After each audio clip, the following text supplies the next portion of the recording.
ਇਮਰਾਨ ਖਾਨ ਸਾਹਿਬ ਨੇ ਜਦੋਂ ਸਿਆਸਤ ਵਿੱਚ ਕਦਮ ਰੱਖਿਆ ਤਾਂ ਉਹਨਾਂ ਦੀ ਪੁਰਾਣੀ ਵੀਡੀਓ ਮੈਂ ਵੇਖਦਾ ਹਾਂ ਪਿਆ। ਉਹ ਕਹਿੰਦੇ ਸਨ ਈਯਾਕਾ ਨਅਬੁਦੁ व ਈਯਾਕਾ ਨਸਤਾਈਨ, ਤੇ ਕਹਿੰਦੇ ਸਨ ਮੈਨੂੰ ਬਹਾਦਰ ਲੋਕਾਂ ਦੀ ਜ਼ਰੂਰਤ ਹੈ ਤੇ ਮੁਸ਼ਕਲਾਂ ਆਉਣੀਆਂ ਨੇ, ਤੁਸਾਂ ਘਬਰਾਣਾ ਕੋਈ ਨਹੀਂ। ਇਮਰਾਨ ਖਾਨ ਸਾਹਿਬ ਜੇਲ੍ਹ ਦੇ ਵਿੱਚ ਨੇ, ਬੜੀਆਂ ਤਕਲੀਫਾਂ ਬਰਦਾਸ਼ਤ ਕਰਦੇ ਨੇ ਪਏ, ਲੇਕਿਨ ਘਬਰਾਏ ਕੋਈ ਨਹੀਂ।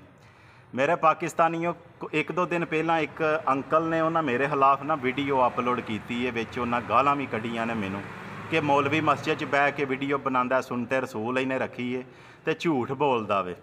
ਤੇ ਮੇਰੀਆਂ ਵੀਡੀਓ ਦੇ ਵਿੱਚ ਹਜ਼ਾਰਾਂ ਲੋਕਾਂ ਨੇ ਕਮੈਂਟ ਕੀਤੇ ਨੇ ਤੇ 99% ਲੋਕ ਗਵਾਹੀ ਦਿੰਦੇ ਨੇ ਪਏ ਕਿ ਮੈਂ ਹਕੀਆਂ ਸੱਚੀਆਂ ਗੱਲਾਂ ਕਰਨਾ ਵਾਂ ਤੇ ਸੱਚ ਬੋਲਣਾ ਵਾਂ। ਮੇਰੇ ਮੁਸਲਮਾਨ ਭਰਾਓ, ਜੇ ਸੱਚ ਬੋਲਣਾ ਤੇ ਮਸਜਿਦ 'ਚ ਬਿਹਤਰ ਕਿਹੜੀ ਚੀਜ਼ ਹੈ? ਜਾਂ ਮੈਂ ਮਸਜਿਦ 'ਚ ਵੀਡੀਓ ਬਣਾਉਣਾ ਜਾਂ ਕਬਰਸਤਾਨ ਬਣਾਉਣਾ, ਮੇਰੀ ਕੋਸ਼ਿਸ਼ ਇਹ ਹੀ ਹੁੰਦੀ ਹੈ। ਤੇ ਉਹ ਫਿਰ ਜ਼ਰਾ ਨਾ ਸਿਆਸਤ ਨੂੰ ਆਉਂਦੇ ਨੇ ਦੁਨੀਆਦਾਰੀ ਹੈ।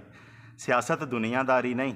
ਜਿਹੜਾ ਸਾਡਾ ਇਸਲਾਮ ਸੀ ਉਹ ਹਕੂਮਤ ਕਰਨ ਆਇਆ ਸੀ, ਲੇਕਿਨ ਮਸਜਿਦ ਤੱਕ ਰਹਿ ਗਿਆ ਤੇ ਇਨਸ਼ਾਅੱਲਾ ਵਕਤ ਤੋਂ ਦੂਰ ਨਹੀਂ ਜਦੋਂ ਮਸਜਿਦ 'ਚ ਬਾਹਰ ਨਿਕਲ ਕੇ ਇਨਸ਼ਾਅੱਲਾ ਇਸਲਾਮ ਨੇ ਹਕੂਮਤ ਕਰਨੀ ਹੈ। ਤੇ ਮੇਰੇ ਪਾਕਿਸਤਾਨੀਓ, ਕੱਲ੍ਹ ਮੇਰੀ ਇੱਕ ਭਾਈ ਨਾਲ ਮੁਲਾਕਾਤ ਹੋਈ ਤੇ ਉਹ ਮੈਨੂੰ ਕਹਿੰਦਾ ਸੀ ਤੁਸੀਂ ਜਜ਼ਬਾਤ ਵਿੱਚ ਵੀਡੀਓ ਬਣਾਉਂਦੇ ਹੋ ਤੇ ਥੋੜ੍ਹੇ ਜਿਹੇ ਜਜ਼ਬਾਤ ਆਪਣੇ ਕੰਟਰੋਲ ਕਰੋ। ਤੁਸੀਂ ਕਿਹੜੀ ਕੌਮ ਨਾਲ, ਮਤਲਬ ਕਿਹੜੀ ਕੌਮ ਨੂੰ ਸਮਝਾਉਂਦੇ ਹੋ ਪਏ? ਤੇ ਚਲੋ ਇਨਸਾਨ ਗਾਫਲ ਵੀ ਹੋ ਜਾਂਦਾ, ਲੇਕਿਨ ਕੌਮ ਬਾਸ਼ਊਰ ਹੈ। ਸ਼ਊਰੀ ਕੀ ਹੈ? ਬਾਸ਼ਊਰ ਇਨਸਾਨ ਕੀ ਹੁੰਦਾ ਹੈ? ਇਮਰਾਨ ਖਾਨ ਸਾਹਿਬ ਨੇ ਆਖਿਆ ਸੀ ਕਿ ਜ਼ਿਆਦਾ ਦਰਖਤ ਲਾਓ। ਬਾਸ਼ਊਰ ਇਨਸਾਨ ਨੂੰ ਤਾਂ ਗੱਲ ਸਮਝ 'ਚ ਆ ਗਈ ਨਾ। ਇਮਰਾਨ ਖਾਨ ਸਾਹਿਬ ਆਂਦੇ ਸਨ ਕਿ ਸਕੂਲਾਂ ਦੇ ਵਿੱਚ ਤਰਜਮਾਤੁਲ ਕੁਰਾਨ ਤਰਜਮੇ ਨਾਲ ਪੜ੍ਹਾਓ। ਬਾਸ਼ਊਰ ਬੰਦੇ ਨੂੰ ਗੱਲ ਸਮਝ ਆ ਗਈ। ਇਮਰਾਨ ਖਾਨ ਸਾਹਿਬ ਨੂੰ ਸਵਾਲ ਹੋਇਆ ਸੀ ਕਿ ਤਲਾਕਾਂ ਬੜੀਆਂ ਹੁੰਦੀਆਂ ਨੇ ਪਈਆਂ। ਉਹਨਾਂ ਹੈ ਜਦੋਂ ਇੱਕ ਔਰਤ ਕਮ ਲਿਬਾਸ ਪਾਵੇ ਦੀ, ਗੰਦਾ ਲਿਬਾਸ ਪਾਵੇ ਦੀ, ਮਰਦ ਉਹਨੂੰ ਵੇਖੇ ਦਾ, ਕੰਮ ਖਰਾਬ ਹੋਇਆ ਕਿ ਨਾ ਆਇਆ? ਬੈੱਡਰੂਮ ਦੀਆਂ ਗੱਲਾਂ ਜਦੋਂ ਅਸਾਂ ਮਾਸ਼ਰੇ ਦੇ ਵਿੱਚ ਲੈ ਕੇ ਆਉਣੀਆਂ ਨੇ ਤੇ ਫਿਰ ਤਲਾਕਾਂ ਵੀ ਹੋਣੀਆਂ ਨੇ, ਫਿਰ ਘਰ ਤਬਾਹ ਵੀ ਹੋਣੇ ਨੇ, ਫਿਰ ਲੜਾਈਆਂ ਵੀ ਹੋਣੀਆਂ ਨੇ। ਇਹ ਉਹਨਾਂ ਨੂੰ ਸਵਾਲ ਹੋਇਆ ਸੀ। ਤੇ ਉਸ ਤੋਂ ਬਾਅਦ ਇਮਰਾਨ ਖਾਨ ਸਾਹਿਬ ਦਾ ਤੁਹਾਨੂੰ ਬਿਆਨ ਸ਼ਾਇਦ ਯਾਦ ਨਾ ਹੋਵੇ। ਉਹਨਾਂ ਆਖਿਆ ਸੀ ਕਿ ਤੁਸੀਂ ਹਾਲੀਵੁੱਡ ਬਾਲੀਵੁੱਡ ਵੇਖਦੇ ਹੋ, ਉਹਦੇ ਵਿੱਚ ਗੰਦ, ਬੇਹਯਾਈ।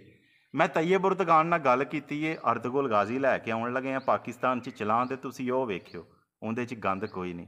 ਇਹ ਲੀਡਰ ਦੀਆਂ ਗੱਲਾਂ ਨੇ। ਲੀਡਰ ਉਹ ਹੁੰਦਾ ਹੈ ਜਿਹੜਾ ਕੌਮ ਨੂੰ ਬੇਦਾਰ ਕਰਦਾ ਹੈ। ਲੀਡਰ ਉਹ ਹੁੰਦਾ ਜਿਹੜਾ ਕੌਮ ਨੂੰ ਸ਼ਊਰ ਦਿੰਦਾ ਹੈ। ਲੀਡਰ ਸੜਕਾਂ ਨਹੀਂ ਬਣਾਉਂਦਾ ਮੇਰੇ ਪਾਕਿਸਤਾਨੀ ਭਰਾਓ। ਉਹ ਆਂਦਾ ਸੀ ਕਿ ਜੇ ਤੁਸੀਂ ਵੱਡਾ ਇਨਸਾਨ ਬਣਨਾ ਚਾਹੁੰਦੇ ਹੋ ਨਾ ਤੇ ਨਬੀ ਕਰੀਮ ਸੱਲੱਲਾਹੁ ਅਲੈਹਿ ਵਸੱਲਮ ਦੀ ਜ਼ਿੰਦਗੀ ਨੂੰ ਬਾਰ-ਬਾਰ ਪੜ੍ਹੋ। ਅੱਛੀਆਂ, ਯਾਨੀ ਕਿ ਸਾਡੀ ਉਹਨੇ ਅੱਛੀ ਤਰਬੀਅਤ ਕੀਤੀ ਹੈ।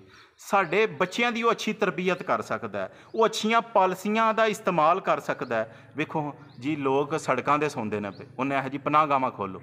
ਉਹ ਲੋਕਾਂ ਕੋਲ ਖਾਣ ਨੂੰ ਰੋਟੀ ਕੋਈ ਨਹੀਂ, ਉਹ ਆਂਦਾ ਲੰਗਰਖਾਨੇ ਖੋਲ੍ਹੋ। ਉਹ ਗਰੀਬ ਬੰਦਾ ਚੰਗੇ ਹਸਪਤਾਲ 'ਚ ਇਲਾਜ ਨਹੀਂ ਕਰਾ ਸਕਦਾ, ਉਹ ਆਂਦਾ ਜੀ ਹੈਲਥ ਕਾਰਡ ਦਿਓ। ਉਹ ਮੇਰੇ ਮੁਸਲਮਾਨ ਭਰਾਓ, ਉਹਦੀਆਂ ਪਾਲਿਸੀਆਂ ਅੱਛੀਆਂ ਸਨ, ਉਹਦੀ ਵਜ੍ਹਾ ਤੋਂ ਪਾਕਿਸਤਾਨ ਤੇਜ਼ੀ ਨਾਲ ਤਰੱਕੀ ਕਰਨ ਲੱਗ ਪਿਆ ਸੀ। ਤੁਸੀਂ ਫੈਸਲਾਬਾਦ ਜਾਓ, ਉੱਥੇ ਫੈਕਟਰੀਆਂ ਵਾਲਿਆਂ ਨੂੰ ਪੁੱਛੋ ਭਲਾ ਉਹਦੇ ਦੌਰ 'ਚ ਕੀ ਸੀ। ਉਹ ਬੰਦੇ ਨਹੀਂ ਸਨ ਲੱਭਦੇ, ਕੰਮ ਇੰਨਾ ਜ਼ਿਆਦਾ ਸੀ, ਦਿਨ ਰਾਤ ਫੈਕਟਰੀਆਂ ਚੱਲਦੀਆਂ ਸਨ ਪਈਆਂ। ਜੋ ਕੁਝ ਅਸੀਂ ਸੁਣਨੇ ਹਾਂ, ਜੋ ਕੁਝ ਵੇਖਦੇ ਹਾਂ, ਉਹ ਬਿਆਨ ਕਰ ਛੜੀਏ, ਉਹੀ ਹੱਕ